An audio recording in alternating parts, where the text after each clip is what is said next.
New this morning, a random act of violence overnight in Albuquerque. Somebody took a shot at Santa Fe police cruiser around 9:30 last night. The marked police car was southbound on 2nd Street near Alameda when it was shot at. The cop was off duty on his way home when he heard something hit his vehicle.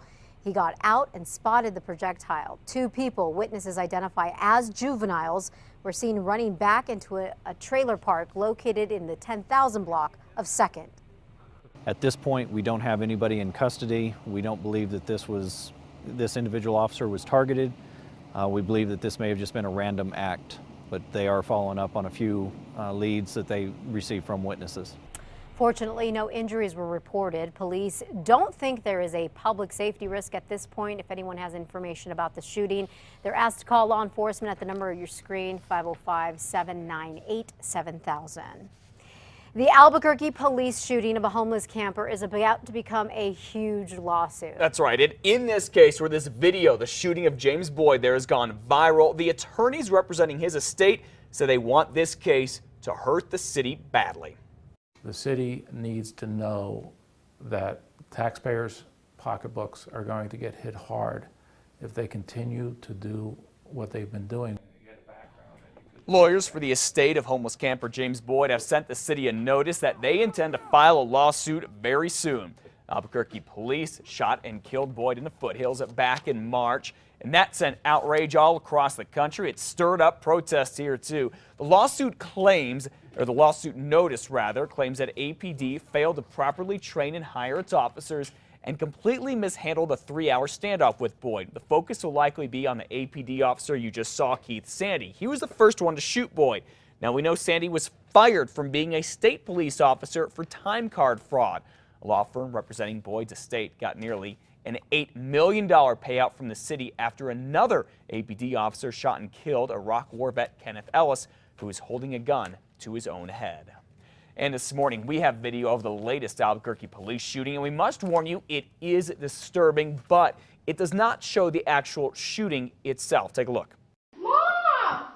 What? He's getting Mom! Get out. Mom! That is hard to watch. Armand Martin's son took this cell phone video showing Martin with a gun there, ordering the family to leave their home in Ventana Ranch Saturday afternoon. Police also released this video from SWAT officers approaching Martin's body in the driveway after they shot him. Police say they shot at him after Martin came out of the house firing at them with two guns. When you look down, you can see the two guns there on the ground and bullet casings and some blood right near the body. My detectives have been working around the clock. I wanted to get you whatever information I could get you today. We will have some video available for you now. There's more video in this case that my detectives have not had an opportunity to review. Police explain the lack of video, saying some officers had turned their cameras off to save batteries. That standoff went on for 6 hours. Others were more concerned about taking cover when Martin came out and shooting than turning their cameras on. This morning, we also know this is the SWAT officer who shot Martin. APD says it's Daniel Hughes. He's been with APD for 12 years. And people here in Duke City are still talking about Monday night's chaotic city council meeting where protesters upset with police literally took control and got that meeting canceled. Councilors are planning to meet again tomorrow. What we wanted to know is what is the plan if protesters go at it again. This is our meeting. Monday nights, demonstrators shouted and waved signs demanding change at APD and then even tried to serve a fake arrest warrant on Chief Gordon Eden on Monday. He was not having it, neither were the councilors. They canceled the meeting and protesters soon after that took over the chambers. There could have been arrests last night. I think we've been very patient as a council and we've allowed the public to give their input. It is a crime to disrupt a city council meeting, but yet I've heard nothing from the city council president about whether he wants anybody cited, what the procedures will be for the next meeting. Perry tells us he thinks Sanchez should have had some of the protesters ejected. There is talk about adding security, no word if that would be city security guards or police officers. APD is calling in a big gun in local communications. The department has tapped Janet Blair to be Communications and Community Outreach Director. Chief Eden made that announcement yesterday. Blair is the former public information officer at Metro Court. She will oversee the police department's relationship with the Department of Justice. Blair will help create a new communications program during the reform process. Chief Eden says her position will be crucial. Blair was also a local TV reporter for several years and hopes to improve APD's relationship with the media.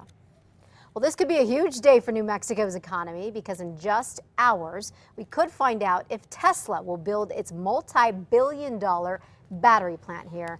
Matt's been following this story closely. Matt, I'm sure keeping my fingers crossed.